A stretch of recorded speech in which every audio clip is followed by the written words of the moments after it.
그 힘들었던 곳을 탈출했었던 게, 요게 정말 나를 군 생활을 계속하게 해준 원동이다. 아니었으면 아마 탈영을 하던가 내가 전역을 하던가 뭔가를 했을 거야, 아마. 네, 안녕하세요. 저는 은퇴 전략가 김동석이라고 합니다. 군대 생활 굉장히 짧게 했습니다. 34년 2개월. 34년 2개월. 34년. 네, 34년 2개월. 83년 12월 달에 해서 2018년 2월 달에 전역을 했습니다.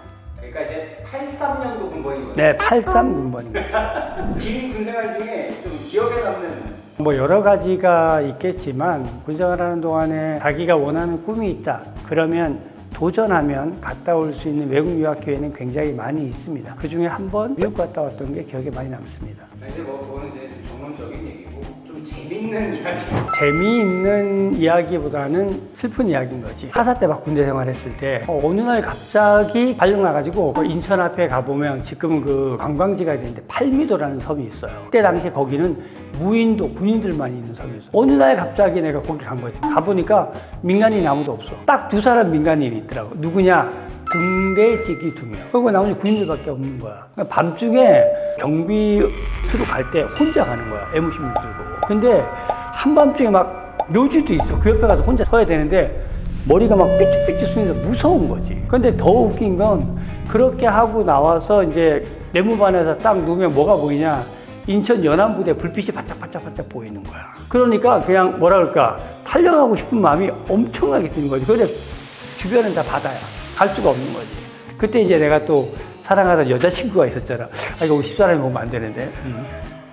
그때 이제 20대 88할 때 여자친구 생각만 나고, 그때는 정말 군대 생활 빨리 끝내고 싶다. 그랬는데, 거기 근무했던 게 내가 군생활 34년 2개월 중에 가장 짧은 단기 근무, 76일 근무했거든. 그 짧은 근무를 하고 발령나서 나올 수 있었던 이유가 거제도 대우조선소에 군함 인수요원이 발령나서 그 힘들었던 곳을 탈출했었던 게, 요게 정말 나를 군 생활을 계속하게 해준 원동이다. 아니었으면 아마 탈영을 하던가 내가 전역을 하던가 뭔가를 했을 거야, 아마. 긴 군생활을 지속하게 해줬던 원동력은 왼수 같은 자식들 때문인 거죠. 왼수라고 해야 되는 거지. 이게 원해서 직장 생활을 하는 사람이 없어요. 당시 83 군번이었던 사람은 대부분이 그랬어. 원해서 군대 생활하는 사람이 없었기 때문에 어쩌다 군대 생활, 어쩌다 결혼, 어쩌다 아이들이 생겼어.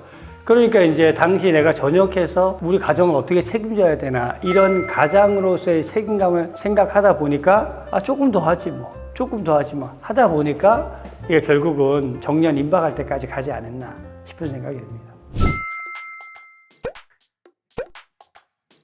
가끔 저한테 그 직업군인 컨설팅 해달라는 사람이 있을 때 저는 90%는 못 가게 말리는 편이죠. 왜냐하면 군인은 직업이 아니기 때문이에요.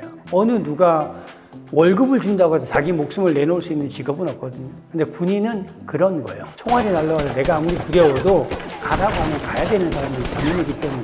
그런 반면에서 보면 군인은 특히 직업이 아니다. 그럼에도 불구하고 장단점을 따진다면, 장점은 군에 들어와서 자기가 원하는 건 다 할 수 있다. 자기가 꿈꾸는 게 있다라면. 일반 사람들이 모르지만 군은 대기업에서 할 수 있는 모든 걸 다 할 수 있는 다양한 특기가 있다. 그렇기 때문에 자기가 원하는 게 있으면 무엇인지 도전해 볼 수 있다. 두 번째는 군인연금이라고 하는 것이 굉장히 매력적이었다. 군인연금은 일반 연금과 달리 20년을 하고 은퇴하면 은퇴하는 날부터 바로 연금을 받을 수 있었기 때문에, 단점이라고 하면 자기 개발할 수 있는 시간이 그렇게 많지가 않다. 그리고 특히 이제 뭐 육군이나 예를 들어 보면 이수 지역해서 거리 제한 때문에 어디를 이탈도 못 한다. 이러다 보니까 그런 스트레스가 굉장히 있어서 특히 요즘 젊은 사람들에게는 굉장히 치명적인 단점일 수도 있다. 지금도 여전히 직업군인이 좋다고 생각하시지? 좋다 나쁘다의 개념이 아니라 여전히 직업군인은 매력적인 직업이다. 나의 사명감이 있다라면. 직업군인이 되고 싶은 사람이 있다면, 첫 번째, 나는 왜 군인이 되려고 하는가? 둘째, 군인이 되어서 무엇을 할 것인가? 세 번째, 나는 어떤 군인이 되려고 하는가에 답할 수 있다면 여전히 매력적인 직업이다. 그런데 단순히 뭐 연금 받으니까요, 뭐 공무원이잖아요 라고 하면 빵점이다. 이런 말씀 드리고 싶습니다. 몇 가지 이유가 있는데, 첫 번째는 제가 어렸을 때부터 책을 좋아했는데, 저희가 살던 그 강원도라고 하는 지역에는 저희가 어렸을 때는 아예 도서관이 없었어요. 그래서 군 생활하는 내내 늘 그래도 연간 100권의 책을 읽으려고 노력했었다는 거. 두 번째는 사회복지대학원에 가서 사회라는 것을 알게 되었다는 거. 세 번째는 전역 후 내가 해야 될 일들을 미리 준비하게 되었다는 거. 그게 아마 좀 더 다른 인생이지 않을까 싶습니다. 서울집필한 책이 공무원보다 직업군인이 좋은 33가지 이유였군요. 맞습니다.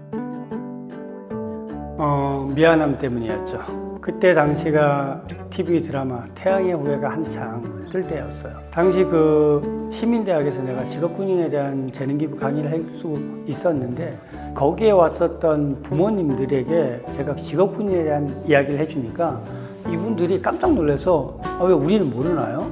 직업군인이 그렇게 좋은 직업인 줄 몰랐다. 그런 이야기를 하셨어요. 그래서 내가 생각해 보니까 내가 은퇴하기 전에 고등학교를 졸업하고 군에 와서 대학원까지 졸업을 하고 아이들을 다 키우고 그런 많은 것을 베풀어준 국가와 그리고 국방부를 향해서 나는 뭘 해줬나 이런 거를 물어봤을 때 내 자신에게 미안함이 있었어요. 그래서 내가 전역하기 전에 직업군인에 대한 책 한 권 써주자. 그렇게 해서 쓴 책이 공무원보다 직업군인이 좋은 33가지 이유라는 책을 쓰게 된 거죠.